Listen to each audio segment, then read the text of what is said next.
Praise the Lord. ஆண்டவருக்கு மகிமை. இந்த காலையில் உங்களை சந்திக்கிறது ரொம்ப சந்தோஷம். இயேசுவின் நாமத்தில் நான் உங்களை வாழ்த்துகிறேன். மத்தேயு 2 அதிகாரம் 20வது வசனம். நீ எழுந்து பிள்ளையை அதன் தாயையும் கூட்டிக் கொண்டு இஸ்ரவேல் தேசத்துக்கு போ. பிள்ளையின் பிராணனை வாங்க தேடினவர்கள் இறந்து போனார்கள் என்றான். கர்த்தருக்கு ஸ்தோத்திரம் உண்டாகட்டும், மகிமை உண்டாகட்டும். பைபிள் என்ன சொல்லுதுன்னா, நீ எழுந்து, யோசேப்பை பார்த்து ஆண்டவர் சொல்கிறார், பிள்ளையும் அந்த அம்மாவையும் கூட்டிகிட்டு போப்பா இஸ்ரவேல் தேசத்துக்கு. கர்த்தருக்கு ஸ்தோத்திரம். எகிப்தில் தஞ்சம் புகுந்திருக்காங்க.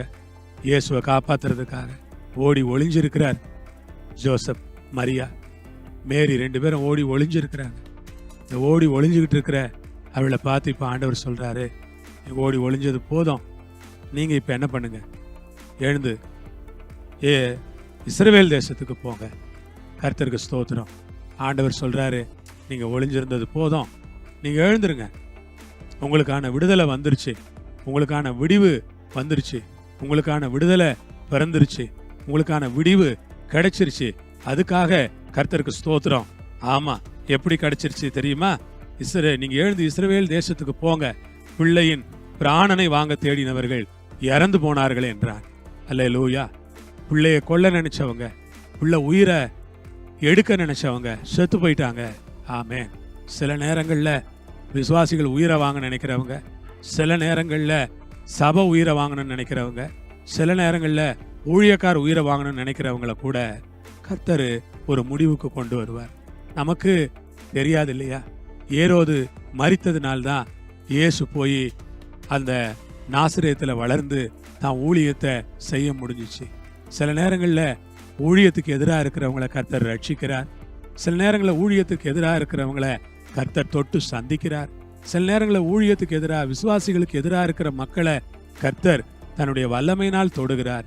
சில நேரங்களில் அவர்கள் இந்த உலகத்தை விட்டு கூட போய் விடுகிறார்கள். ஆகவே நாம் தேவனுடைய அந்த சித்தத்தை நம்மால் புரிந்து கொள்ள முடிகிறதில்லை. இயேசுவை கொலை செய்ய நினைத்த ஏரோது செத்து போனான் என்று வேதம் சொல்லுகிறது. ஆம் அன்பானவர்களே, நம்முடைய தேவன் ரொம்ப நல்லவர், நம்முடைய தேவன் ரொம்ப வல்லவர், நம்முடைய தேவன் ரொம்ப பரிசுத்தம் உள்ளவர். அவரை போல் ஒருவர் இல்லை, ஒரு பரிசுத்தர் இல்லை. அந்த தேவனுக்கு ஸ்தோத்திரம்.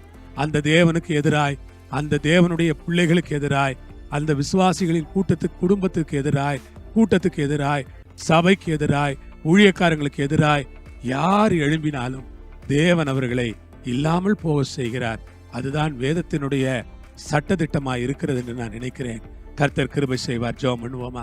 பரலோகத்தில் இருக்கிற எங்கள் பிதாவே, இயேசு கிறிஸ்துவின் நாமத்தில், இயேசு கிறிஸ்துவின் மூலமாய் நாங்கள் உம்மை நோக்கி ஜெபிக்கிறோம் ஐயா. எழுந்து இஸ்ரவேலுக்கு போங்க. பிள்ளையை கொலை செய்ய தேடினவங்க செத்து போனாங்கன்னு சொன்னீங்களே, அதுக்காக ஸ்தோத்திரம். ஆண்டவருடைய கரத்தில் எங்களை ஒப்பு கொடுக்கிறோம்.